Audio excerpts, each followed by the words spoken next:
fiducia e responsabilità. Su questi binari corrono le ordinanze della Regione legate al graduale ritorno alla normalità. Lo dice Luca Zaia, che ribadisce: noi abbiamo fatto un grande atto di responsabilità come Veneti, lo abbiamo sempre dimostrato.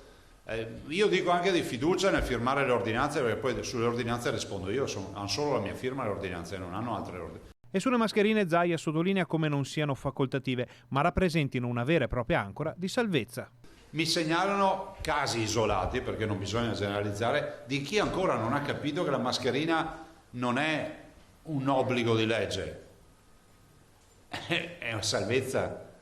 Cioè, direi che per assurdo dovremmo anche cancellare tutte le leggi sulle mascherine, perché dovrebbe essere come quando si esce di casa, non c'è nessuno che esce nudo, no? Ci si veste, non serve fare una legge per gli indumenti. E direi in egual misura è fondamentale ricordare ai cittadini che è fondamentale la mascherina.